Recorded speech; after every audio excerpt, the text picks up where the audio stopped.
Hello friends, welcome to the AWS another class of AWS cloud computing. और आज के इस क्लास में हम देखने वाले हैं AWS के क्लाउड फ्रंट के सर्विस को हम देख रहे हैं। और इसमें हम आज देखने वाले हैं क्लाउड फ्रंट डिस्ट्रीब्यूशन को मल्टीपल ऑरिजिन में और मल्टीपल बिहेवियर में कैसे कॉन्फ़िगर करना है। लास्ट क्लास में हमने क्लाउड फ्रंट सर्विस जो है लास्ट क्लास से हम क्लाउड फ्रंट सर्विस के बारे में देख रहे हैं, और जिसके अंदर हमने देखा था क्लाउड फ्रंट डिस्ट्रीब्यूशन के अंदर हम कैसे EC2 का ऑरिजिन देके हम हमारे EC2 को बिना हमारे EC2 के URL या IP के हिट किए हमारा जो रेस्पॉन्स हमारे जो वेब पेज हमने EC2 पे एक्सेस किया था, जो डिप्लॉय किया था, उसको हम कैसे हमारे क्लाउड फ्रंट के डिस्ट्रीब्यूशन के थ्रू हम कैसे उसको एक्सेस कर सकते हैं। तो हुआ क्या था, हमने जो है एक EC2 इंस्टेंस क्रिएट किया था और उसके ऊपर हमने एक सिंपल सा वेब एप्लीकेशन डिप्लॉय करने के लिए हमने Nginx को जो है इंस्टॉल किया था। और Nginx इंस्टॉल करने के बाद हमने क्या किया, हमारे उस इंस्टेंस का जो भी रिस्पॉन्स आए हमारे एज लोकेशन से आए, ऐसा हमने कॉन्फ़िगर किया था। तो उसके लिए हम क्लाउड डिस्ट्रीब्यूशन का हेल्प लेते हैं। क्लाउड डिस्ट्रीब्यूशन करता क्या है, हमारे क्लाउड डिस्ट्रीब्यूशन सिंपली जो हमारे एज लोकेशंस होते हैं, जो हमारे फाइल्स या फिर वेब पेज हम जो एक्सेस करना चाहते हैं, तो फर्स्ट टाइम होता क्या है, जब हमारा रिक्वेस्ट जाता है, हम जब रिक्वेस्ट करते हैं हमारे एप्लीकेशन के लिए, तो हमारा रिक्वेस्ट पहले हमारे एज लोकेशन पे, नियरेस्ट एज लोकेशन पे जाता है, और उस एज लोकेशन के बाद हमारा जो एज लोकेशन है वो हमारे मेन सर्वर से रिक्वेस्ट करता है। एंड जब सर्वर का रिस्पॉन्स आता है, वहां से जो डाटा उसको मिलता है, वो डाटा को एज लोकेशन जो है अपने पास कैचे मेमोरी में सेव कर लेता है, और वो आपको रिस्पॉन्स जो है वहां से आपको वापस एज लोकेशन से मिलता है। तो नेक्स्ट टाइम होता क्या है, जब आप फिर से अपने उस वेबसाइट को एक्सेस करने का ट्राई करते हैं, या फिर कोई और यूजर आपके नियरेस्ट एज लोकेशन से आपके सेम उसी वेब पेज को अगर एक्सेस करने का ट्राई कर रहा है, तो आपका एज लोकेशन जो था, आपका कैचे मेमोरी जब आपके एज लोकेशन पे थे, वो आप जो है उसको उसके वहां से आपको रिस्पॉन्स आएगा। तो उससे होगा क्या, जो डाटा ट्रांसफर का जो टाइम जो था वो आपका कम हो जाएगा। जो आप रिक्वेस्ट कर रहे थे आपके डायरेक्ट मेन सर्वर से, जो कि लॉन्ग थोड़ा पड़ रहा था, अब वो क्या हो गया है, आपके जो है एज लोकेशन से डायरेक्ट आपको डाटा मिलेगा, तो हाई ट्रांसफर स्पीड आपको देखने को मिलेगी। तो इस तरीके के बेनिफिट्स जो है एज लोकेशन से देखने को मिलते हैं, जो कि हम हमारे क्लाउड फ्रंट के डिस्ट्रीब्यूशन के थ्रू हम उनको हेल्प जो है यूटिलाइज कर पाते हैं, यूज कर पाते हैं। तो लास्ट क्लास में हमने एक EC2 के थ्रू हमने एक ओरिजिन क्रिएट किया था, और EC2 को हमने क्लाउड फ्रंट के ऊपर एक्सेस कर रहे थे हम क्लाउड फ्रंट URL से। इस क्लास में हम S3 को वैसे ही करके एक्सेस करने वाले हैं। तो हम जो है, मैं मेरे AWS के पेज पे लॉगिन कर गया हूँ। मैंने यहाँ पे हमारा एक S3 बकेट ऑलरेडी क्रिएट करके रखा है, जो हमारा स्टैटिक वेबसाइट के लिए हमने होस्टिंग के लिए जो हमने एक बकेट क्रिएट किया था, उसी तरीके का मैंने एक बकेट क्रिएट किया, जिसके अंदर मैंने index.html करके जो वेब पेज हमारा होने वाला है उसका मैंने यहाँ पे फाइल डाला है। और यहाँ पे 404 ये जो हमारा एरर पेज जो हमें आएगा उसके लिए हमने ये डाला है। और मैंने यहाँ पे इंडेक्स इमेजेस नेम से एक फोल्डर क्रिएट किया है, जिसके अंदर मैंने एक इमेज और एक वही जो हमारा 404 जो पेज होने वाला है, एरर पेज होने वाला है, उसको मैंने यहाँ पे ऐड किया है। इसके अलावा हमने इसके अंदर कोई कॉन्फ़िगरेशन नहीं किया है। अगर हम परमिशंस के अंदर आके मैं आपको दिखा दूं, तो परमिशंस के अंदर अभी भी आप यहाँ पे देख सकते हैं ब्लॉक ऑल पब्लिक एक्सेस है। ये अभी भी प्राइवेट बकेट है, इसको आप पब्लिकली, इसके ऑब्जेक्ट को आप एक्सेस नहीं कर सकते हैं। तो इसको मैं जो है क्लाउड फ्रंट के थ्रू हम इसको पब्लिकली करने वाले हैं। तो क्लाउड फ्रंट के थ्रू हम कैसे हमारे बकेट को पब्लिकली एक्सेस कर पाएंगे, तो ये जो होगा, वो कोई भी यूजर यहाँ आपके S3 से नहीं, आपके S3 के URL से नहीं, आपके क्लाउड फ्रंट के URL से इसको एक्सेस कर पाएगा।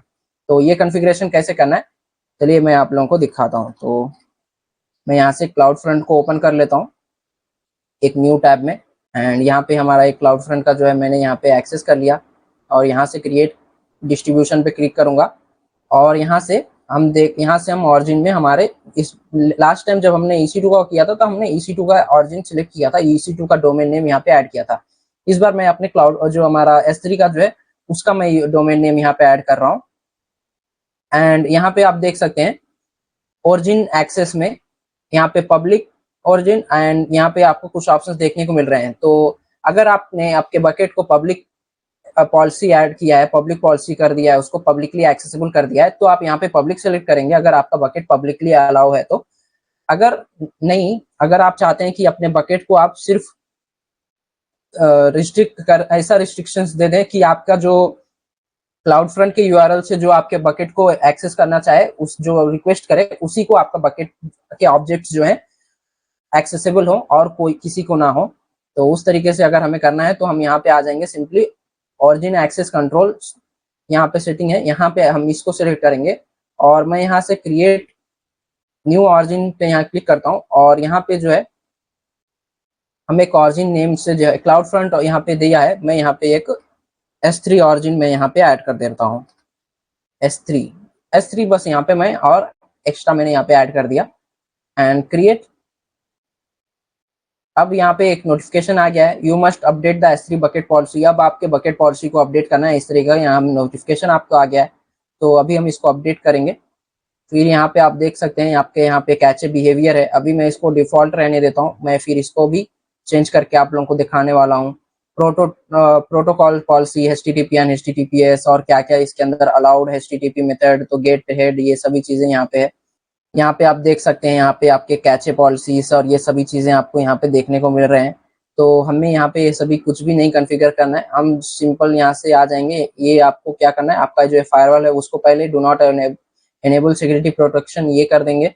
उसके बाद यहाँ पे आ जाएंगे स्क्रॉल करते हुए, यहाँ पे आपको जो है डिफॉल्ट ऑब्जेक्ट देखने को मिल रहा है, जहाँ पे आपको आपका रूट जो पाथ होने वाला है, मेन जो पाथ होगा S3 का, वो आपको यहाँ पे मेंशन कर देना है।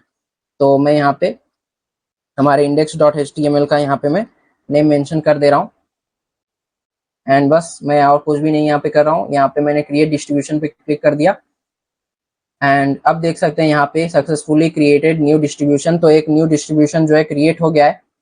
और जैसे मैं इसको अगर मैं क्लोज करूँ तो यहाँ पे आप देख सकते हैं एक और यहाँ पे आपको नोटिफिकेशन आया है, the S3 bucket needs to updated. तो S3 का जो बकेट पॉलिसी है वो अभी अपग्रेड करना जरूरी है। तो अभी हम क्या करेंगे, इस पॉलिसी को अपडेट कर जो कॉपी कर लेंगे और आप चाहें तो यहाँ पे go to S3 bucket permissions to update policy, यहाँ पे इसको क्लिक करेंगे तो आप जो है रिडायरेक्ट हो जाएंगे आपके S3 के बकेट के ऊपर, या फिर आप जो है आपके S3 के बकेट के अंदर भी आके परमिशंस के अंदर आ जाएंगे और यहाँ से बकेट पॉलिसी को आप एडिट कर सकते हैं। तो मैं यहाँ से आता हूँ अपने बकेट पॉलिसी के अंदर और यहाँ पे मैंने जो पॉलिसी कॉपी की थी मैं उसको यहाँ पे पेस्ट कर देता हूँ और सेव चेंजेस। तो एडिट बकेट पॉलिसी कर दिया मैंने और यहाँ से इसको हमने सेव कर दिया।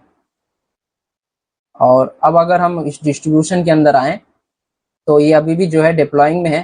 तो जैसे कि हमने बोला था, जब हम इसके अंदर डिस्ट्रीब्यूशन जब क्लाउड फ्रंट डिस्ट्रीब्यूशन को हम क्रिएट करते हैं और उसके अंदर जो भी कॉन्फ़िगरेशन करते हैं वो सभी कॉन्फ़िगरेशन को आपके जो भी AWS के जितने भी एज लोकेशंस है उन सभी के ऊपर उसको रेप्लिकेट करता है आपके उस कॉन्फ़िगरेशन को।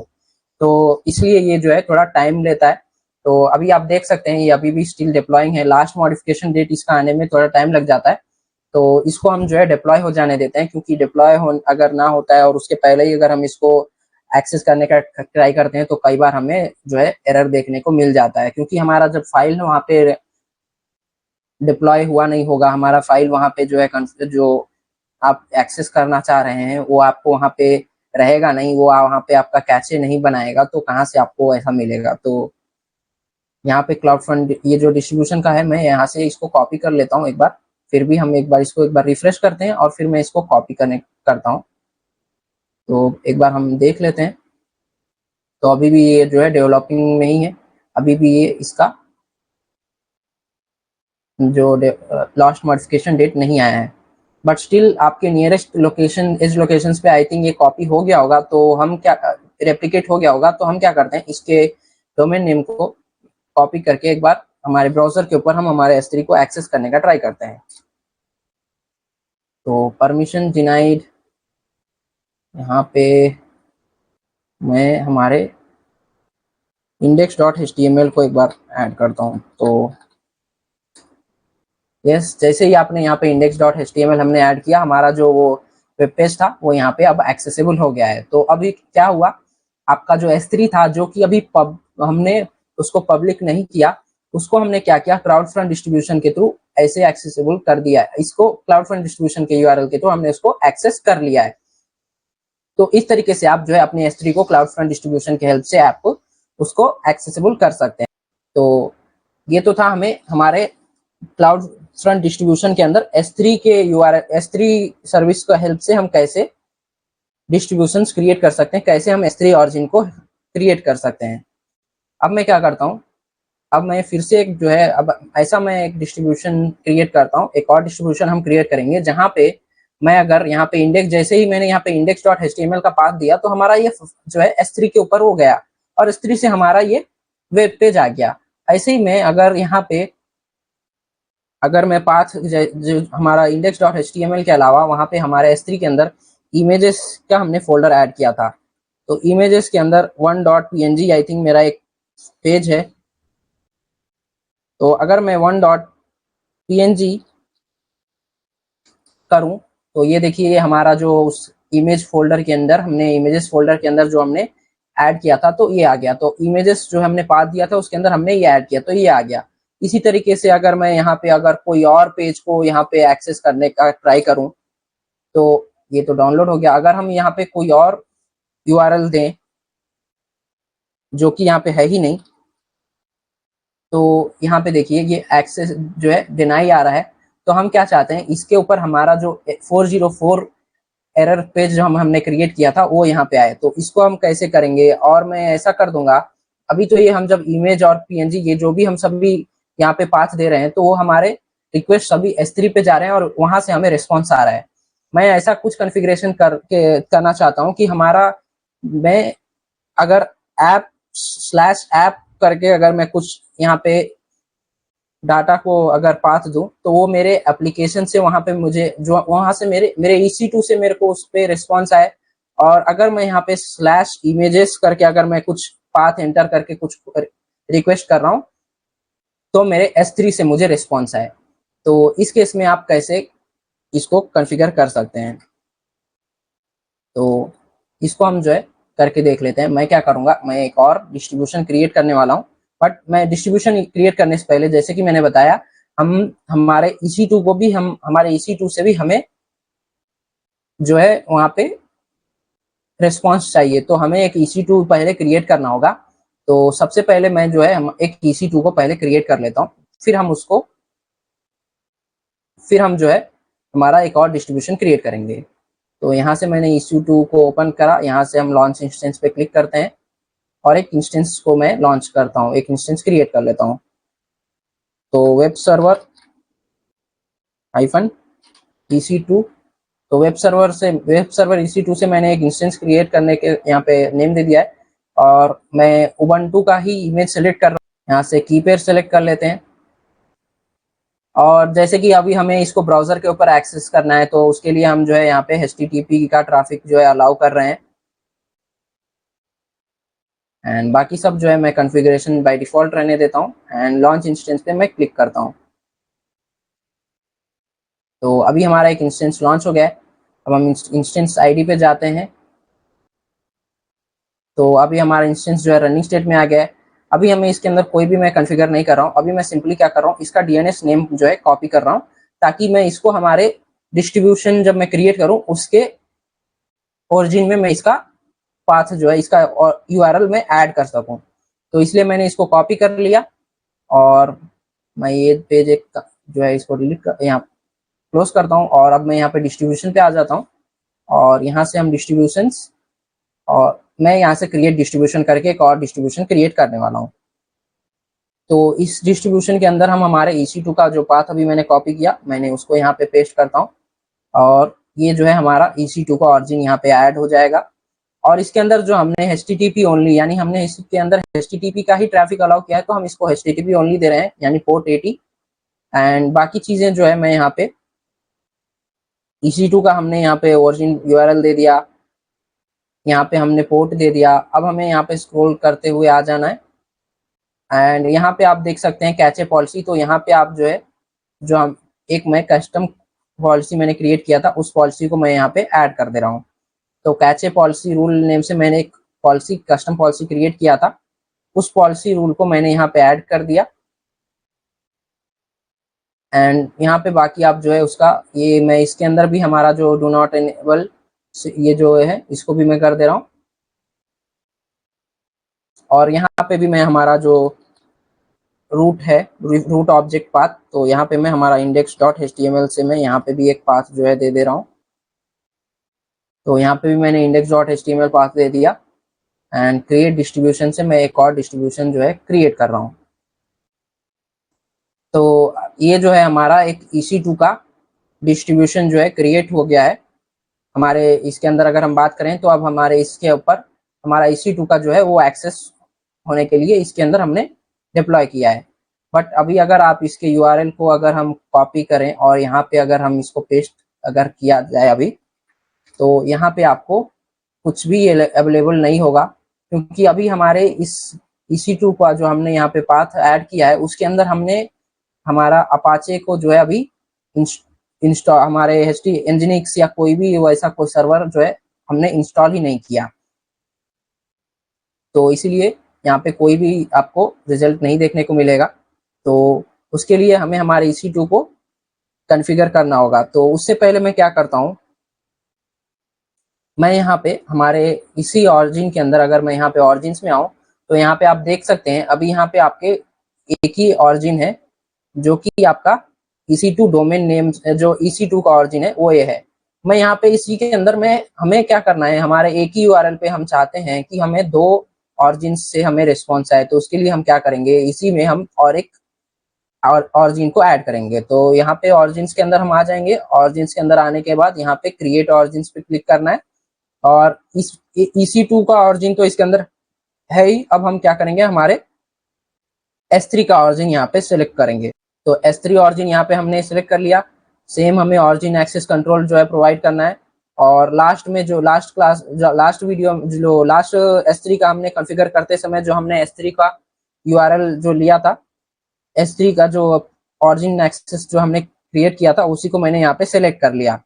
सेलेक्ट करने के बाद मैं इसको यहाँ से कॉपी कर लेता हूँ ताकि ये हमारे बकेट पॉलिसी को हम अपडेट कर सकें। उसके अलावा यहाँ पे हम क्रिएट ऑरिजिन पे क्लिक करने वाले हैं और जैसे ही मैंने यहाँ पे क्रिएट ऑरिजिन पे क्लिक किया, अब यहाँ पे मेरा एक EC2 के साथ साथ मेरे S3 का भी एक ऑरिजिन इसके अंदर ऐड हो गया है। तो अब यहाँ पे मेरे 2 ऑरिजिन्स में जो है एक डिस्ट्रीब्यूशन के अंदर 2 ऑरिजिन ऐड हो गए हैं। अब हमने ऑरिजिन तो ऐड कर दिया, बट ऑरिजिन का जो है हमने पाथ कोई भी यहाँ पे डिफाइन नहीं किया। तो अगर पाथ को अगर हमें बताना है तो हम बिहेवियर्स के अंदर हम उसका कॉन्फ़िगर करते हैं, बिहेवियर्स टैब के अंदर। तो ये हमारा बिहेवियर टैब है। इसके अंदर आप देख सकते हैं यहाँ पे पाथ जो है पैटर्न जो है डिफॉल्ट है, जो भी सभी रिस्पॉन्स आएगा आपके EC2 पे आएगा इस तरीके का। यहाँ पे जो है एक कैचे यहाँ पे एक जो है बिहेवियर जो है क्रिएट हुआ है। मैं क्या करता हूँ, यहाँ पे क्रिएट बिहेवियर करके यहाँ पे 2 बिहेवियर हम क्रिएट कर लेते हैं। जैसे कि मैं बोल रहा था, अगर मेरे स्लैश ऐप पे अगर मेरे जितने भी अगर रिक्वेस्ट आते हैं तो वो मेरे EC2 से उसके ऊपर उसका जो रिक्वेस्ट है मेरे EC2 पे जाना चाहिए और मेरे EC2 से रिस्पॉन्स आना चाहिए। तो यहाँ से हम जो है इस तरीके से हमारे EC2 को जो है यहाँ पे सिलेक्ट करेंगे एंड यहाँ पे मैं अब आके इसको बस आपको यही है जो है यहाँ पे सिलेक्ट करना है ऐप एंड यहाँ पे S3। उसके बाद आपको यहाँ पे कुछ भी और कुछ भी वो नहीं है, यहाँ पे आप आ जाएंगे क्रिएट बिहेवियर पे क्लिक करेंगे और आपका एक बिहेवियर क्रिएट कर लेंगे। उसी के साथ अब हमारे S3 का जो है हमें पाथ देना है। तो यहाँ पे मैं आ जाता हूँ slash images slash and star. तो इसको हम यहाँ पे ये हमारे S3 के अगर हमें कोई भी और चाहिए तो हम इसका ये पाथ देने वाले हैं। और यहाँ पे मैं हमारे S3 का ऑरिजिन जो है ऐड कर दिया हूँ। बस सिंपल सा इतना जो है हमें कॉन्फ़िगर करना है एंड अब मैं यहाँ पे क्रिएट बिहेवियर पे क्लिक करता हूँ। तो यहाँ से अब हमने बिहेवियर भी ऐड कर दिया। अब मैं क्या करता हूँ, अब हम जैसे कि मैं बोल रहा था हमने यहाँ पे ऐप का जो है ये पाथ तो दे दिया, लेकिन अभी हमने हमारे EC2 के अंदर कुछ भी अभी डिफाइन नहीं किया है। उसके अंदर हमने कुछ भी इंस्टॉल हमारा nginx ना इंस्टॉल किया है ना कुछ भी हमने उसमें कॉन्फ़िगर नहीं किया है। तो मैं क्या करता हूँ, हमारे इंस्टेंस के अंदर आता हूँ और हमारे इस इंस्टेंस को मैं कनेक्ट करके इसके अंदर जो भी कॉन्फ़िगर करना है मैं क्लिक कर लेता हूँ। तो हमने हमारे यहाँ पे EC2 इंस्टेंस कनेक्ट से हम हमारे EC2 को कनेक्ट करते हैं और इसके अंदर जो है हमें हमारा nginx जो हमें इंस्टॉल करना है वो सभी हम कर लेते हैं। तो मैं पहले इसका स्क्रीन एक बार क्लियर करता हूँ एंड स्क्रीन क्लियर करने के बाद पहले हम करेंगे apt get अपडेट कर देते हैं हम इसका। तो apt get अपडेट भी नहीं होगा, उसके लिए पहले आपको sudo से स्विच करना होगा, रूट यूज़र से। तो sudo -i। अब मैं as a root user switch हो गया हूँ। अब मैं apt get अपडेट कमांड चलाता हूँ, apt get update and apt get update करते ही अब जो है हमारा ये पूरा अपडेट हो जाएगा सभी इसका, उबंटू का जितने भी इसके पैकेजेस ये सभी थे ये अपडेट हो जाएंगे। और अपडेट होने के बाद मैं जो है सिंपल सा एनजिनिक्स को इंस्टॉल करूंगा। एनजिनिक्स को इंस्टॉल करने के बाद जो हमारा डिफॉल्ट लोकेशन होता है हमारे वेब सर्वर का, एनजिनिक्स का, वायर्स www.html, उसके अंदर हम जाएंगे और उसके अंदर जो है मैं लास्ट क्लासेस के अंदर ईगो के थ्रू हम कैसे उसके अंदर लाइंस को जो है हमारे वेब पेज के ऊपर होस्ट करते थे, उस तरीके से मैं जो पेजेस जो लाइंस ऐसे क्रिएट करने वाला हूँ। तो मैं इसका स्क्रीन क्लियर करता हूँ। हमारा जो apt get अपडेट कमांड था वो कंप्लीट हो गया है। अब मैं apt get install nginx command देता हूँ और nginx को हमारे इंस्टॉल कर लेता हूँ। तो apt get install nginx -y, तो हमारे हम nginx को इंस्टॉल हो जाने देते हैं। तो अब यहाँ पे nginx जो है इंस्टॉल हो गया है। nginx इंस्टॉल होने के बाद मैं एक बार फिर से स्क्रीन क्लियर करता हूँ और cd/var www/html, और इसके अंदर अगर हम ls करेंगे तो अभी यहाँ पे आपका index.nginx-debian.html यहाँ पे एक फाइल है जो कि हमारे वेब ब्राउजर के ऊपर जब हम एक्सेस करते हैं तो इसी का जो अंदर जो पाथ है वही वहाँ पे, इसके अंदर जो फाइल आपने प्रोग्राम कॉन्फ़िगर हुआ है वही वहाँ पे शो करता है हमारे वेब पेज के ऊपर। तो मैं क्या करता हूँ, यहाँ पे मैं एक mkdir ऐप से मैं एक डायरेक्टरी क्रिएट कर लेता हूँ। तो mkdir एंड ऐप, यहाँ पे मैंने एक ऐप जो है क्रिएट कर लिया। और अब मैं जो है cd/var www.html एंड ऐप, अब हम ऐप के अंदर आ गए हैं। यहाँ पे आप ls करेंगे, अभी यहाँ पे कुछ भी नहीं है। मैं क्या करता हूँ, यहाँ पे एको कमांड से, एको कमांड की हेल्प से मैं यहाँ पे 2 लाइनें ऐड कर देता हूँ। तो एको दिस इज पेज 1, तो पेज 1.html, और इसका जो हम नेम दे देंगे, इसका हम कहाँ पे करेंगे, index.html के अंदर सेव कर देंगे। अब मैं सेम एक और मैं एको फाइल, एको से मैं एक और क्रिएट कर लेता हूँ and this is page 2.html,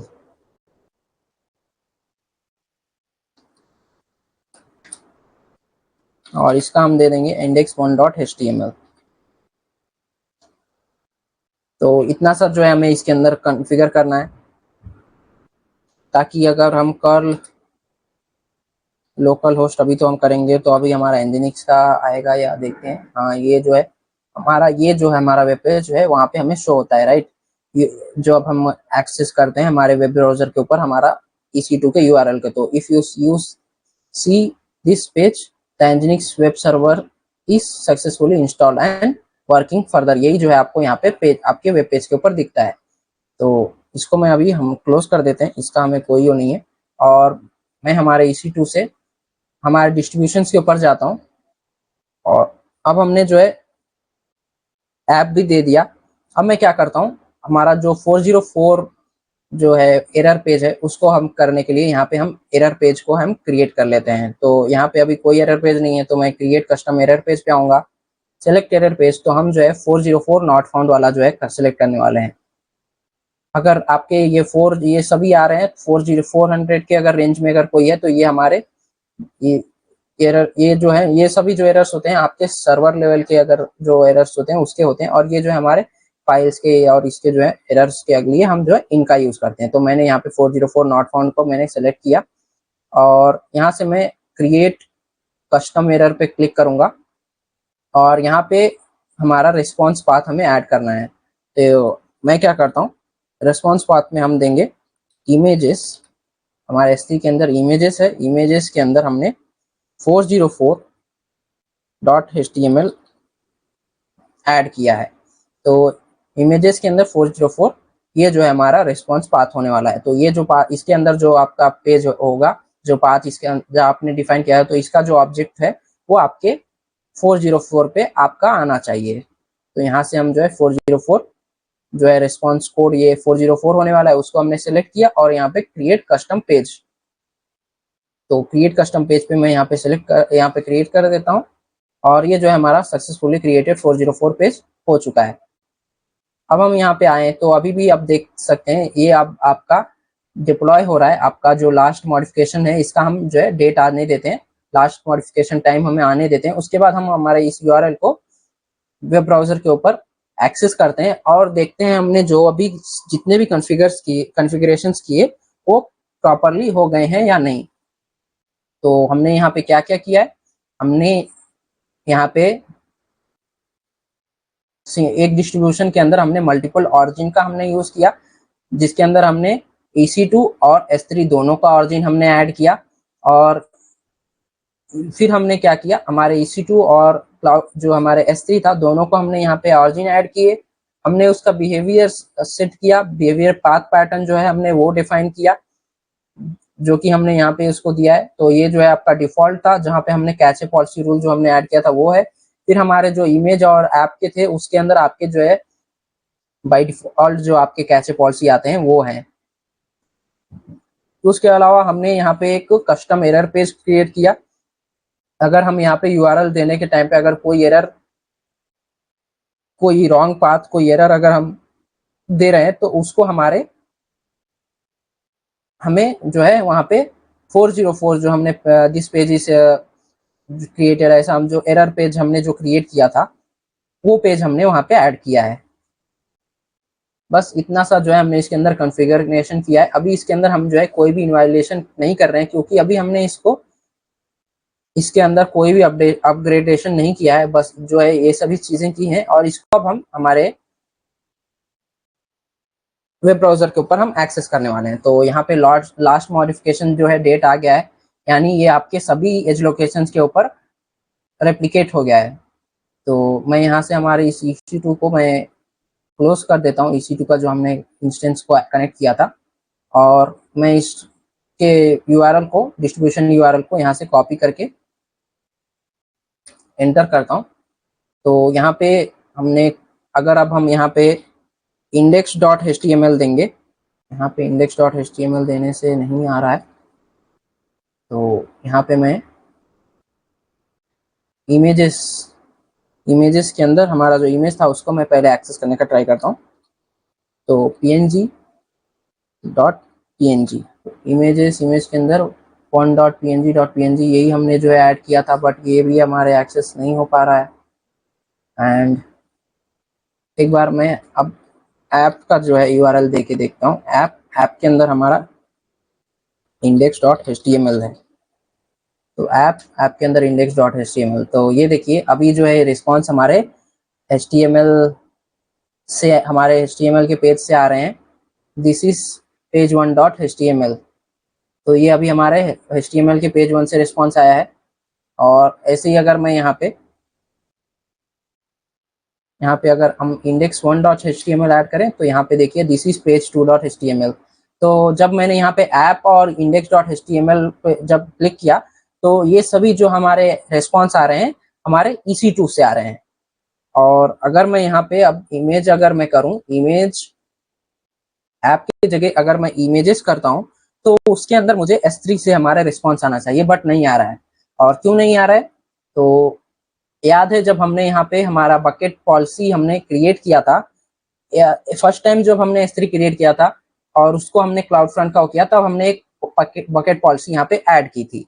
then फिर हमने हमारे एक और हमने डिस्ट्रीब्यूशन एक क्रिएट किया, जिसके अंदर हमने दो ऑरिजिन को ऐड किए, एक EC2 और हमारा S3 का। तो उसका जो मैंने ऑरिजिन बकेट पॉलिसी मैंने कॉपी किया था उसको मैंने यहाँ पे पेस्ट किया ही नहीं, मैंने हमारे बकेट पॉलिसी को एडिट किया ही नहीं। तो आई थिंक इसी की वजह से है जो है हमारा S3 हमें एक्सेस नहीं हो पा रहा है। तो मैं यहाँ पे आ जाता हूँ, हमारे बकेट पॉलिसी को मैं एडिट कर लेता हूँ। तो Ctrl+A, तो ये सभी सिलेक्ट हो जाएगा, एंड Ctrl+V। ओ शिट, तो यहाँ पे जो है हमारा बकेट का पॉलिसी जो है वो जा चुका है, तो ये नहीं आ रहा है। सो हमें जो है हमारा बकेट पॉलिसी जो हमने क्रिएट किया था वो हमें यहाँ पे ऐड करना होगा।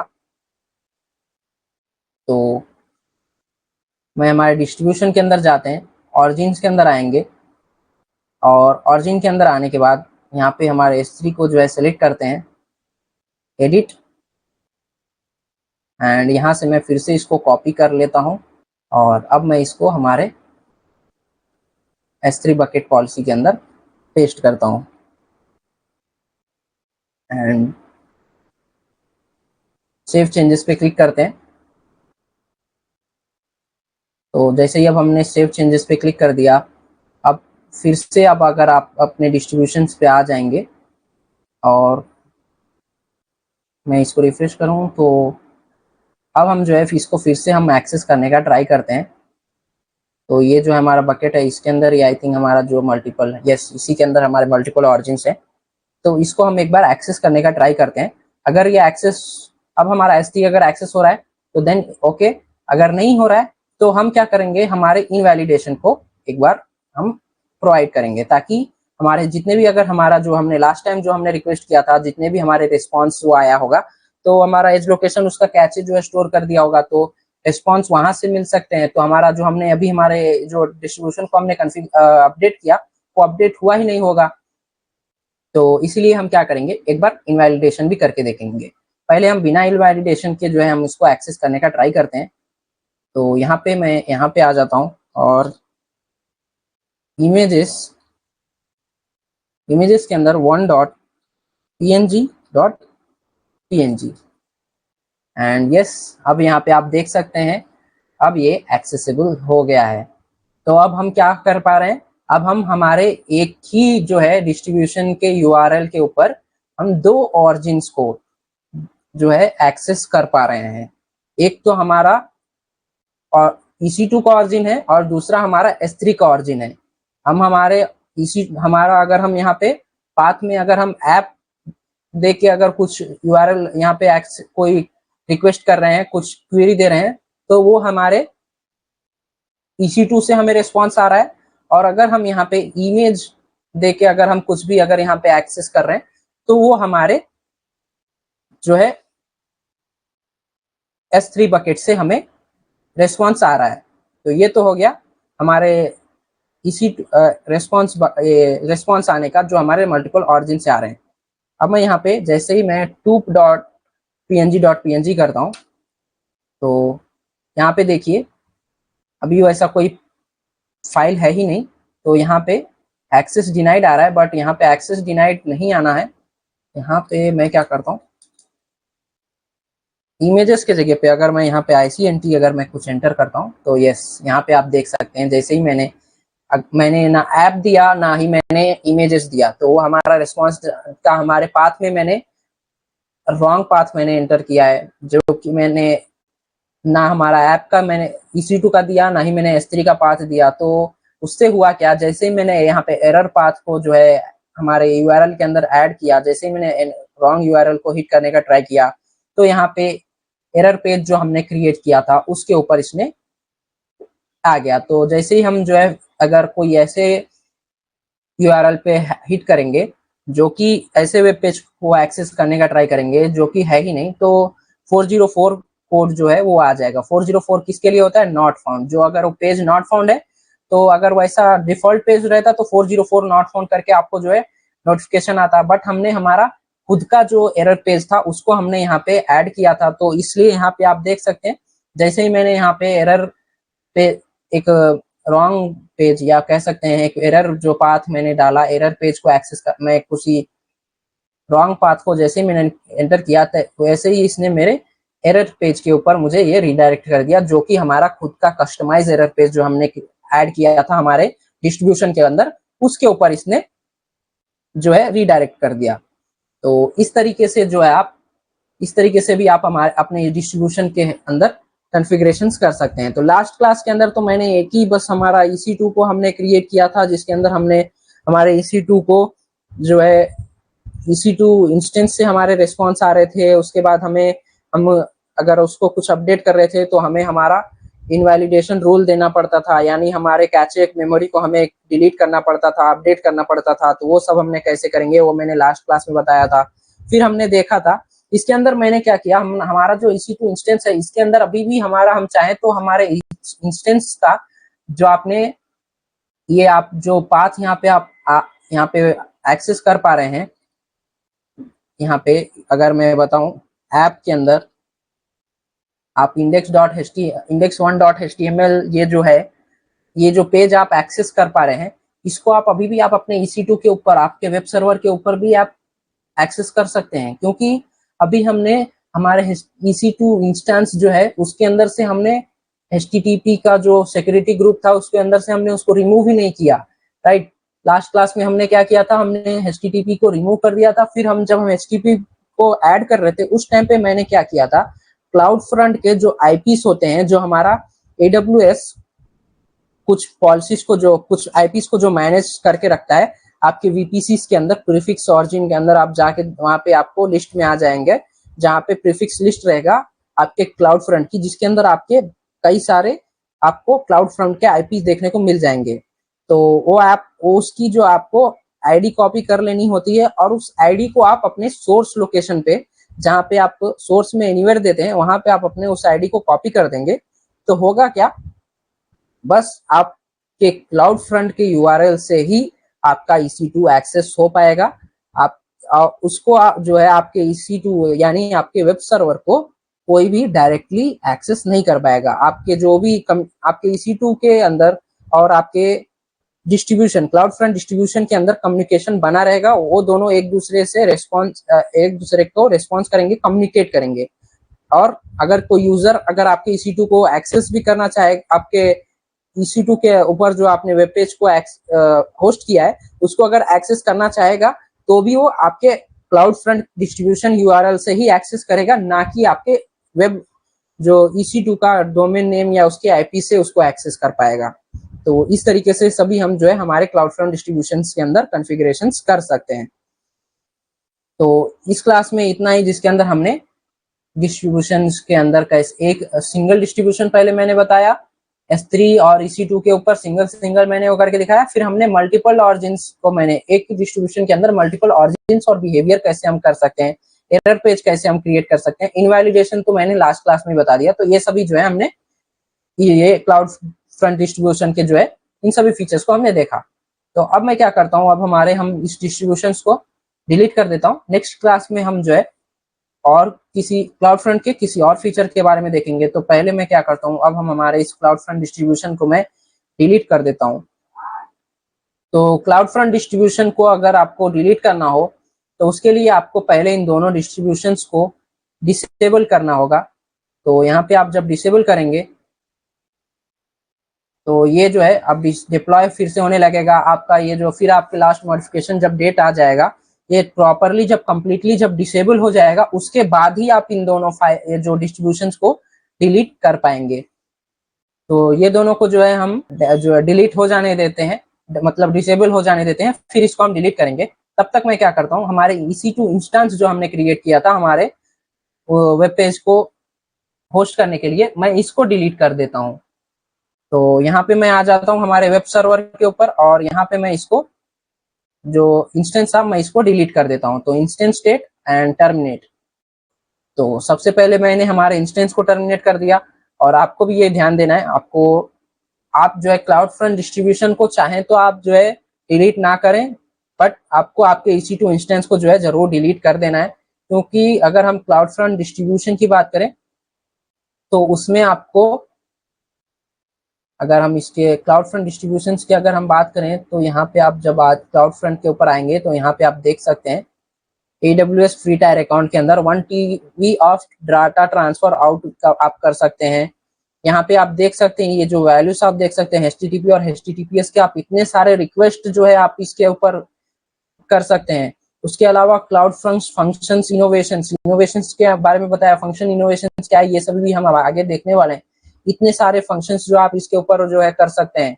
और ये भी आपके ये नहीं है कि आपके AWS के जो आपका अकाउंट है, जब तक आपका 12 मंथ्स का जो है ये होता है, तो ये 12 मंथ्स के लिए नहीं, ये सिर्फ आपके 1 मंथ में आप इतने सारे जो है रिक्वेस्ट और रिस्पॉन्स आप यहाँ पे आपके क्लाउड फ्रंट के ऊपर हिट करा सकते हैं। तो ये सभी आपको जो है क्लाउड फ्रंट के ऊपर आपको देखने को मिलता है। और ये देखिए यहाँ पे, जैसे कि यहाँ पे आप यहाँ पे देख सकते हैं, लास्ट क्लास में भी मैंने बताया क्लाउड फ्रंट जो है क्या इसके लिए रेड्यूस लेटेंसी, आपके वेब पेज को अगर एक्सेस करने के जो लेटेंसी होगा उसको कम कर देगा, improve security, cost, cut cost, customize delivery, ये सभी जो है, और यूज केसेस कहाँ कहाँ होता है, डिलीवर फास्ट सिक्योर वेबसाइट के अंदर, वीडियो स्ट्रीमिंग्स के अंदर, लाइव वीडियो स्ट्रीमिंग्स के अंदर, और गेम्स के अंदर, और ये कहाँ कहाँ जो है यूज हो सकता है, ये यहाँ पे अभी सभी दिया है। तो यहाँ पे देख सकते हैं securely deliver content with low latency and high transfer speed, ये आपके क्लाउड फ्रंट के ऊपर आपको देखने को मिलता है। तो क्लाउड फ्रंट ज़्यादा बेसिकली कहाँ पे हम यूज़ कर सकते हैं, अगर आपको कोई आपकी वेबसाइट आपको होस्ट करनी है तो आप जो है उसको क्लाउड फ्रंट के हेल्प से आप उसको उसकी एसईओ जो होता है, सर्च इंजन ऑप्टिमाइजेशन, पहले आप तो एक आपके अगर वेबसाइट को आपको टॉप में रखना है, चाहे आप ब्लॉगिंग का कोई पेज बना रहे हैं या आप कोई अपने वेबसाइट या एप्लीकेशन को जो है होस्ट करना चाहते हैं, तो उसके लिए आप इसको यूज़ कर सकते हैं। क्योंकि अगर हम बात करें हम चाहते हैं कि हम हमारे एप्लीकेशन या ब्लॉगिंग का हम कोई पेज जो है क्रिएट कर रहे हैं, उसको हम होस्ट कर रहे हैं, और वो जो है उसको लोग ज़्यादा से ज़्यादा लोग उसको देखें, रिस्पॉन्स करें, तो उसके लिए क्या ज़रूरी है, उसके लिए गूगल, अगर आपके गूगल में आपका इंडेक्स, आपका जो वेब पेज या ये सभी टॉप में आए, तो उसके लिए क्या ज़रूरी होता है, आपका जो है सर्च इंजन ऑप्टिमाइजेशन जो आपके होते हैं, कीवर्ड्स, ये जो है एक तो ये मैटर करता है, एंड दूसरा जो है मेन जो होता है, आपका जो वेबसाइट है, जो आपका पेज है, जो आप उसको होस्ट किए हुए हैं, उसका स्पीड कितना है, उसका रिस्पॉन्स स्पीड क्या है। तो रिस्पॉन्स स्पीड के लिए आप जो है सबसे बेस्ट अगर हम कहें तो हम क्लाउड फ्रंट का जो है यूज कर सकते हैं, क्लाउड फ्रंट डिस्ट्रीब्यूशन का, क्योंकि इससे आपका जो रिस्पॉन्स स्पीड हो जाता है बहुत ज्यादा हाई हो जाता है, क्योंकि ये आपके सर्वर के जाने के बजाय आपके नियरेस्ट लोकेशन पे उसकी कैचे को स्टोर करे रखता है, और वहां पे से सभी आपको जो है एक्सेस आते हैं, तो उससे रिड्यूस लेटेंसी यहाँ पे आप देख सकते हैं, तो इससे आपका जो रिस्पॉन्स स्पीड होगा बहुत ज्यादा इंक्रीज हो जाएगा, जिससे आपकी जो वेबसाइट को आप जो है टॉप लिस्ट में बनाए रख सकते हैं। तो इस सभी के लिए हम जो है अगर मैं बताऊं तो ये तो बस एक एग्जांपल था कि एडब्ल्यूएस का क्लाउड फ्रंट आप कहाँ पे एक्सेस कर सकते, आप कहाँ पे यूज कर सकते हैं, इसका यूज केस कहाँ पे आपको आएगा, यूज कहाँ पे आप ये कर पाएंगे इसको। तो हमारा EC2 डिलीट कर दिया था हमने, अब हम क्या करते हैं, हमारे क्लाउड फ्रंट जो हमने क्रिएट किया, अब जो हमने किया था उसको हम देखते हैं। तो ये देखिए, ये अब जो है डिसेबल्ड हो गए हैं दोनों, तो अब मैं इन दोनों को यहाँ से डिलीट कर देता हूँ। तो यहाँ से हमने क्लाउड फ्रंट का डिस्ट्रीब्यूशन था, ये भी हमने डिलीट कर दिया। एंड यहाँ से आप जो है यहाँ से इसके अंदर अगर क्लाउड फ्रंट के ऊपर आप क्लिक करेंगे तो यहाँ से यहाँ पॉलिसी से आ जाएगा, पॉलिसीज के अंदर या आपने एक कस्टम पॉलिसी क्रिएट किया था उसको भी आप यहाँ से आके डिलीट कर सकते हैं। ये जो है आपका जब तक डिस्ट्रीब्यूशन डिलीट नहीं होता है तब तक ये आपका कस्टम पॉलिसी जो है डिलीट नहीं होता है। जैसे मेरा हमारा डिस्ट्रीब्यूशन डिलीट हो जाएगा उसके बाद ये भी डिलीट हो जाता है। तो मैंने यहाँ पे सभी डिलीट कर दिया, हमारा कस्टम पॉलिसी और सभी हमने डिलीट कर दिया। अब मैं हमारे S3 बकेट को भी हम इसको भी एम्प्टी कर देते हैं और इसको भी मैं डिलीट कर देता हूँ। तो यहाँ पे हमने ऑब्जेक्ट्स पे आ गए, मैं यहाँ से बकेट्स पे आ जाता हूँ and select empty and permanently delete. तो परमानेंटली डिलीट पे मैं यहाँ पे ऐड जैसे ही एंटर करूंगा और यहाँ से हम एम्प्टी कर देंगे इसको। तो अब जो है हमारा पूरा बकेट जो है वो एम्प्टी हो गया है, इसके अंदर कोई भी ऑब्जेक्ट नहीं है। तो अब हम सिंपली इसको हम डिलीट कर सकते हैं। तो यहाँ पे हम क्लाउड फ्रंट ये बकेट को हम ऐड करेंगे, यहाँ से डिलीट, यहाँ पे हमारा जो बकेट नेम था उसको हमें ऐड करना है। तो cloud front ICNT and web, मैंने इस बकेट को क्रिएट करके फिर उसके अंदर इमेज को मैंने जो जो अपलोड किया था वो सब मैंने नहीं दिखाया, क्योंकि वो सब जो है हम हमारे S3 के अंदर जो था, हम S3 जब हम देख रहे थे, S3 सर्विस को जब मैं बोल रहा था तभी मैंने उसके अंदर आप लोगों को वो सभी जो कॉन्फ़िगरेशन थे वही नॉर्मल जो कॉन्फ़िगरेशन थे वही सारे थे, मैंने कुछ भी एक्स्ट्रा जो है इसके अंदर कुछ कॉन्फ़िगर नहीं किया था, इसकी वजह से मैंने उसको पहले ही नहीं मैंने आप लोगों को दिखाया। बाकी ये सब आप जो है अगर आपने हमारे पहले के क्लासेस को आप शुरू से आप हमारे इस प्लेलिस्ट के ऊपर बने हुए हैं, आपने शुरू से हमारे इस प्लेलिस्ट को फॉलो किया है, तो आपको ये सभी के सभी समझ में आ रहे होंगे कि मैंने EC2 को कैसे इंस्टेंस को क्रिएट किया, उसके अंदर जो है मैंने HTTP को अलाउ किया और Nginx को इंस्टॉल करके जो मैंने वहाँ पे ऐप फोल्डर के अंदर कॉन्फ़िगरेशन किए, एको फाइल से मैंने वहाँ पे एको कमांड से मैंने उन दोनों पेज को कैसे मैंने एक्सेस कराया, और ये सभी जो है आप लोगों को समझ में आ जाएगा। तो अब जो है हमने हमारे AWS के जितने भी अभी हमने सर्विसेज जो भी हमने अभी यूज़ किए, हमारे EC2, हमारे S3 और हमारे क्लाउड फ्रंट सभी को हमने डिलीट और क्लियर कर लिया है। तो अब मैं क्या करता हूँ, अब हम इसको क्लोज कर सकते हैं। तो आपको भी यही ध्यान देना है जब भी आप AWS के किसी भी सर्विस को यूज़ करें, यस वो सर्विसेज हर सर्विस तो आपके कॉस्ट नहीं करते हैं, कुछ आपको फ्री होंगे, आपको सर्विस को आप छोड़ देंगे तो भी आपको कोई इशू नहीं आएगा, बट फिर भी आपको एक जो है हैबिट बना के रखनी है, ताकि बाई चांस बाई मिस्टेक आपसे कोई ऐसा जो है सर्विस रनिंग स्टेट में ना छूट जाए जिसके आपको एक्स्ट्रा चार्जेस देने पड़ जाएं। तो इसलिए मैंने सभी के सभी जो हमारा डिस्ट्रीब्यूशंस हो या S3 हो या EC2 हो, सभी को मैंने डिलीट कर दिया और क्लियर कर लिया। तो इस क्लास में इतना ही, मिलते हैं अगले क्लास में जिसके अंदर हम फिर से हमारे क्लाउड फ्रंट के ही किसी एक दूसरे सर्विस के ऊपर, हम किसी सर्विस के किसी फीचर के ऊपर बात कर रहे होंगे। तो इस क्लास में इतना ही फ्रेंड्स, थैंक यू।